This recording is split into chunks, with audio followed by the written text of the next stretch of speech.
Madalas yung mga ito, Salmo 127 verse 1. Gawas ko ng Ginoo ang nagtukod sa balay. Sila naghago nga kawang nga nagtukod niini. Gawas ang Ginoo nga nagbantay sa syudad. Ang magbalantay nagmata nga kawang damag. Naglingkod ta. Lagi ang puno si Diyos. Kani, akong iwalay karon, nag-discount sa bana asawa na, no? Panimalay ni, kung discount karon.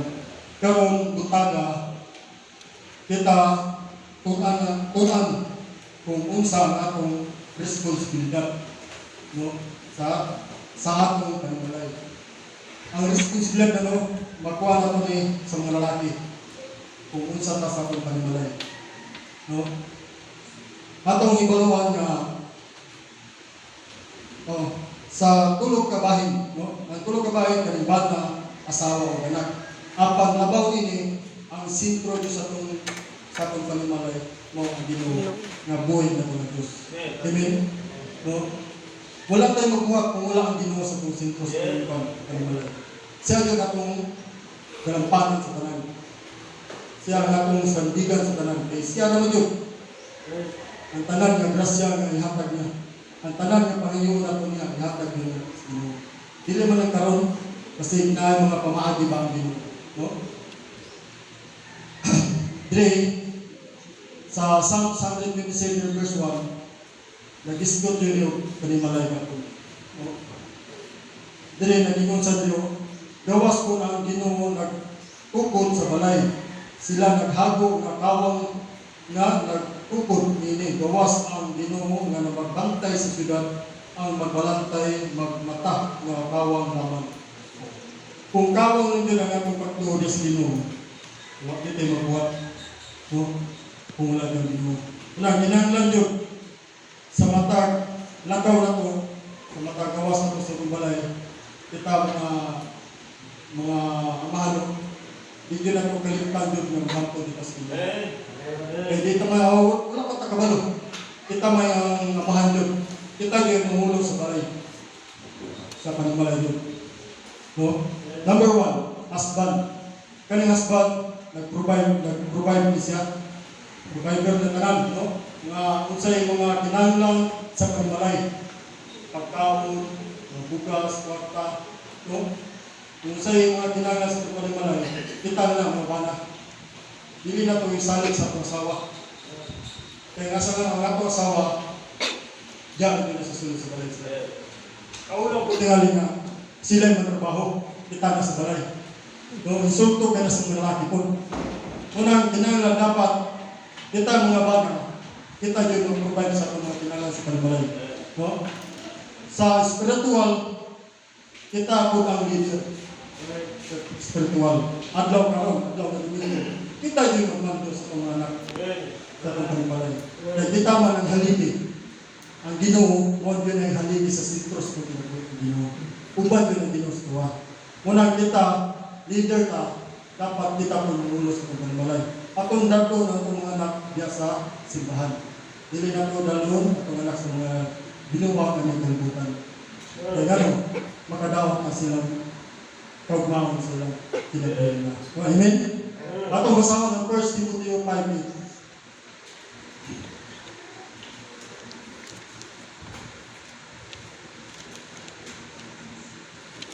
First Timothy 5:8.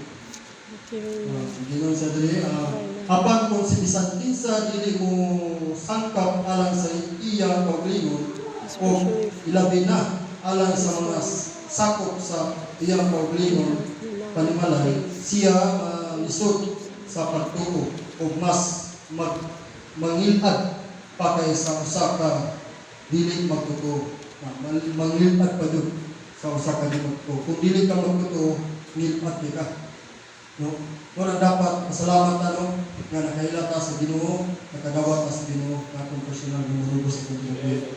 Kung makita ko sa itong mga bata, kuya, kung akong papa, nagutro na. Hindi yun maayo din ang mga Ginoo na, no? Dapat kita yung himo nga salamin sa itong mga pamilya na. Amen? No, kita mga lalaki. No, ako, nagpasalamat ko, no, Sa una, ulitaw pa ko, maihap ra kaya ang mga bana. Kada ba lang kumplito gani, maihap ra jud. Sa una, ang sagaran din sa una, mga babae lang, mga inahan ra jud. Sagaran mga asawa. Gamay na kay laki. Ako nagpasalamat nyo, karon nagdaghan kita ng mga men. No? Thank you kay Ginoo Diyan. Salamat po kayo. Ako nakita din ako sa una. Ulitaw ako, makuha na ko ba nga, ano babae naman, no? Wala mo dyan mga lalaki. Nga, ang lalaki yung mau dyan haligi sa pamilya mo. No? Muna ba, na panataw na ko ba nga, karon nag-improve na. Imin kayo, ang mga lalaki karon na sunod na sila pa diya sa Ginoo, sa tila sa Ginoo, sunod na sila. Kana nagpasabot nga nakasabot na sila sa pulong sa Ginoo. No? Nagbasa na sila sa pulong sa Ginoo. Amen, no? Mga lalaki. Walang kinanglan kita, mga lalaki, doon na tayo akong responsibilidad sa mga pamilya na ko. Hindi na ito tagaan, dili maayo ang mga kabataan. Kanang magpakita tayo dili maayo ba? Kaya ka na, masunod yun nila na. 100% masunod yun nila na. Masulod sila po ito. Na okay na din ang itibot sa itong papa. No? Na mabuhat ko na ito. Paano ba? Paano ilang humunga? Pero sa matas kinuha sa iyo na. Kung basahan din ang Bible, na yung mga kahimang ng Bible. No? Amen? Number 3, wife. Ano yung wife? Asawa. Gusto may ikaw sa asawa sa panimalan.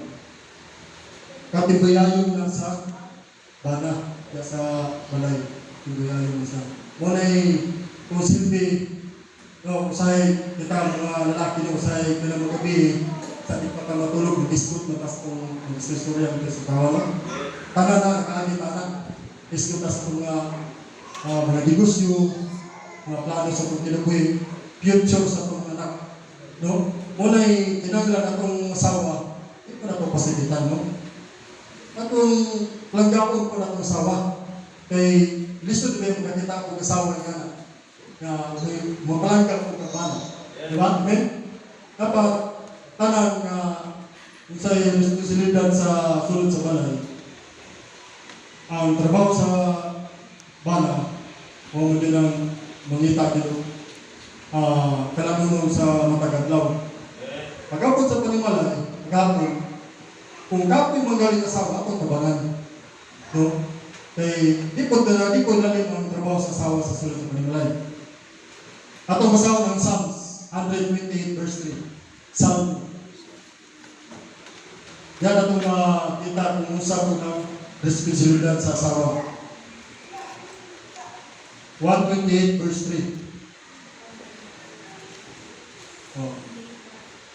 Ang imong asawa mahimong ingon sa usa ka mabungahon na paras sa mga kiliran sa imong balay.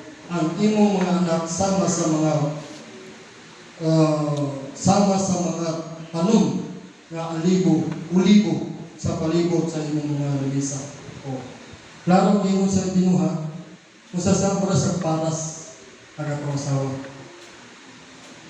Munang tinanglan, langgaon din akong asawa ko. Hindi na ito sige, wayway na akong asawa. Kung wala hinda, ayun. Ako nang istoryahan ba? Atong sabutan. Kung saan yung hindi mga mayo. Diba? Kay gusto, kung biyaan ka na, mag-inusaran na lang yung karing balay mo. Kung biyaan ka, no? Makamingaw biya kung wala ko kay asawa. Diba? Kanang mula ka? Mingaw ko biya ko. Diba? Ano ka ba nga? May yun yung asawa dito. May natay may siya. No? Muna'y buhat sa asawa sa panimalay. Magaruga siyang anak, siyang nabana.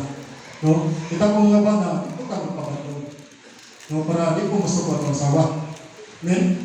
O, drita sa mga bata, no? Children. Number 3. Children, obey your parents in the Lord. Dapat dilita mo obey in the cellphone. No? Kaya sagara ron, mag-future na ito ba nga, sa ato nga tayo, makasabat ta sa atong dula lang. Pero karon grabe na yun. Kaning cellphone, no? Kaning mga gadget ng mga gamit ron. Di na kayo masuko na itong bata kay gumika na ng mga gadget karon. Ignoratan. Unya na! Unya naman, ako rin bahala na niya. Maniman, after na lang hapon. Ang sugo sa ginikanan, di ko di matuman. No? Muna ginanglan ato nyo silang matulog diya sa pulo sa Ginoo. Ato silang papasahon diya sa pulo sa Ginoo. Kung unsa ang responsibilidad sa mga anak. No? Diya sa panimalay po. Obey your parents in the Lord. Ginanglan na ang Ginoo Diyos. O mga kabatalunan, ginanglan ang Ginoo Diyos bisinto sa Ginoo. Di lang kayo inyong kagulingon na inyong naon. Dapat ununa mo na dunay Ginoo na ibugma ninyo. Di lang kami ha, di lang kami mga ginikanan. Ang Ginoo Diyos na ibugma po ninyo. No? Sa inyong mga future. Atong sahod ng Philippians 6:1-4. Pilipos.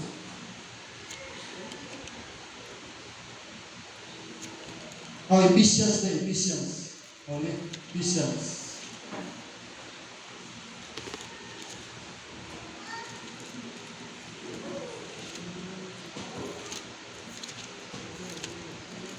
Uh, 6:1-4. Hindi nga sa number 1. Mga anak, tumana ang inyong mga ginikanan diha sa Ginoo. Kay kini matarong. Number 2. Pasidunggi ang imong amahan o inahan na mao ang unang sugo na uban ang saad. Number 3. Aron kini makahimo o maayo kanimo o ikaw magtuyok na dugay dinhi sa kalibutan. Number 4. O kamong mga amahan ayaw hagita ang inyong mga anak ngadto sa kapungot apan maputua sila diha sa pag-amuma o pagtambag na itulog sa Ginoo. O number 1. Pinangladay ang mga anak, di ko na papasapun. Atos lang presnehan kung sa mga problema na para atong mapantay ba? Hindi ko na to sila nga nasa nakagi palabi. No? Di ko na mayo. Di po mo sugot ng Ginoo na. Kaya lang kung sa mga problema nila, atong pagutangin sila. Para ato sila mga kabangan. Kaya ginikanan na ta. Labaw na yun, kita mo ginikanan. Ato yun silang i-train yun mayo na kung unsay yung mga problema nyo, diyan mong kawas nyo. Kaya mo mag-isintro nila pang Ginoo. Wala pa tayo lang saligan kung dili ang Ginoo naman. No? Mga kabataan, ayaw nga inanglan mag-eskwela mo, inanglan yung uban ang Ginoo sa inyo dito. No? Kaya ang pamilya, tabang nyo yung pamilya sa mga mag-eskwela mo sila. Pero hununahon nyo ninyo na doon na yung Ginoo sa inyo dito. Nag-uban nyo ninyo. No? Mga anak, tumana ang inyong mga ginikanan diyak sa Ginoo kay kini mataraw. Kay kini mataraw. Ginoo ang gyapon. Kinahanglan Ginoo. Tahog mo sa mga ginikanan, kahunit ko yung Ginoo na mo'y nagluwas sa inyong buhit. No?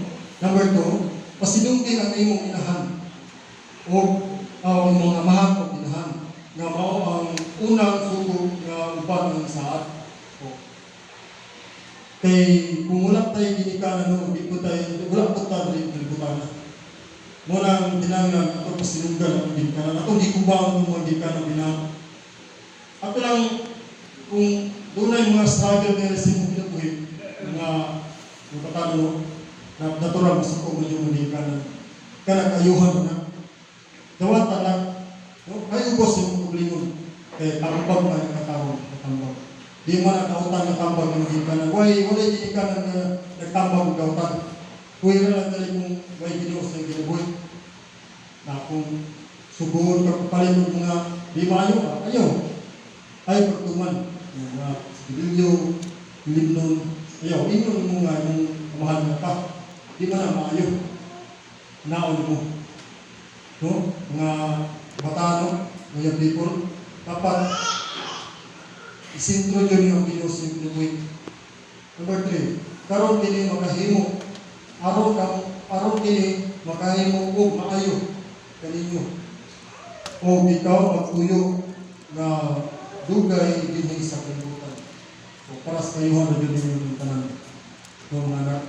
Ako naagi mo kong anak na kumama na kong papa. Salamat dito nung nag-sigbal sila. Yung sa dugay mga panahon ng papa. Gabi mag-ampo ng mga anak. Hila ko na. So, salamat ko na nakasabot siya ba sa dugay panahon. Doon na mga trial siya kinabuhi na nabog, namalandong tayo ko na siya. No? Na di po maaw yung ibuhat. Mga itna, kasi tuwas ko, nagana ba? Nga mabot sa kinabuhi. Munang makamatmong tayo siya to. Diba? Tantanan, makamatmong mata. Tantanan, ako bang mabalansa sa kong kinabuhi nga? Wala tayo ginusama. Doon na yung ginuot mo na yung kubahan. No? Number 4, kamong mga amahan, ayaw hakita na inyong mga anak nagto sa kapunot. Di pa na ito hakito na itong mga anak na masukot ko sila sa tuwa. Ato ba? Ato silang murag amiguhon na lang ba? No? Amiguhon sila. Pero di pa sila mga masukot sa tuwa.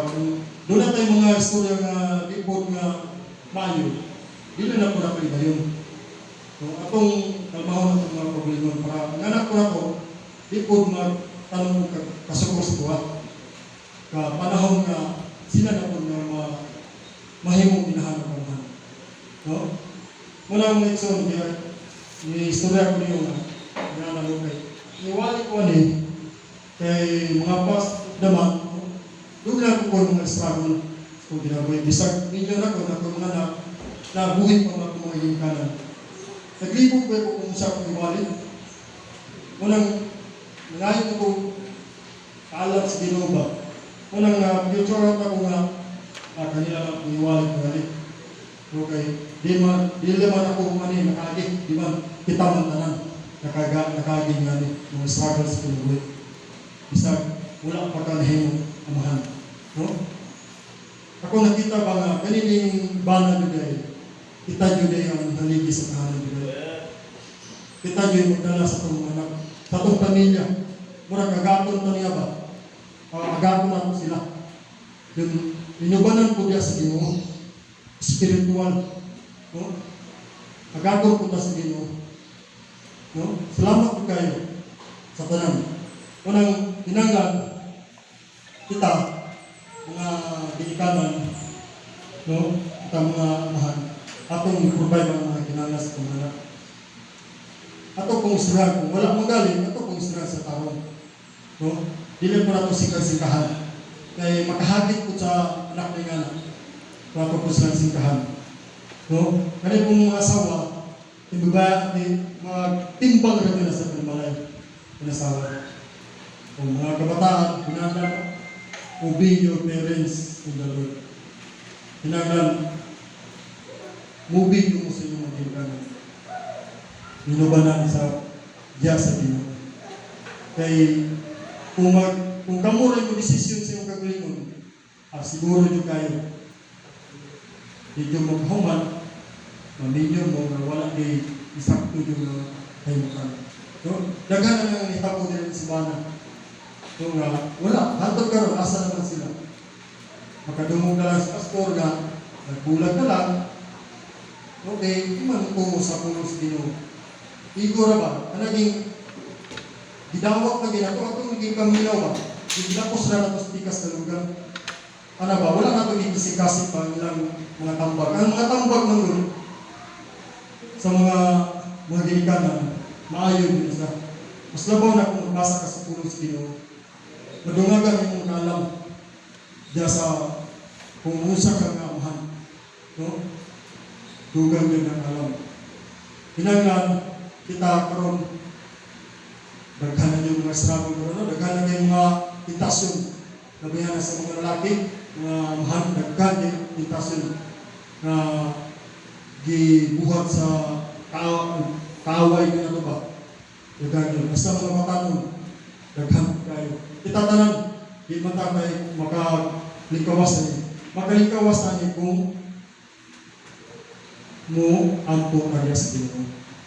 Atong itugyan atong mga trabaho, mga lakaw karya sa Ginoo. Sa dili pa ka magawas ng mga itugyan ang tanan kay ano, huwag ta mahibalo kung sa inyo ito ako. Kung sa kaya ang Satanas magod, naarod yun ang Satanas.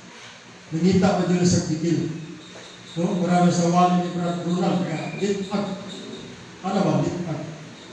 Mulitag ang Satanas sa kuha. Kita'y gisintro sa mga dautan. Kaya nakita sa dautan na muna kay Kristo sa kinuwit. Pitalon taniya. Labihan na sa mga amahan. Grabe yung putinta lang ng mga Satanas ko ang kinuwit. Kita mga amahan. Muna ito yung budasin ko yung video mo biya sa pagbasa sa Bible. Kaya mo, diyan mo makita ba ang pulong sa Ginoo. Hait yun. Sa buhay sila ang pulong sa Ginoo. Hait ko kayo. Muna, no, akong ihawag na ginagawa nyo mga bana, magmatnon kita. Magmatnon. O, hindi na natapos, no? At akong wali, kaputa. Salamat, Lord, sa pulong na akong nabasa karoon. Salamat, Lord, hindi makata ko lugway sa mga kinabuhi na mapukog ni Lord na maglukong bigat mo. Salamat, Lord, sa iyong kaalaw na mga nato. Salamat, Lord, sa iyong kaalaw. Ako, salamat ang Lord. In Jesus' name, pray. Amen.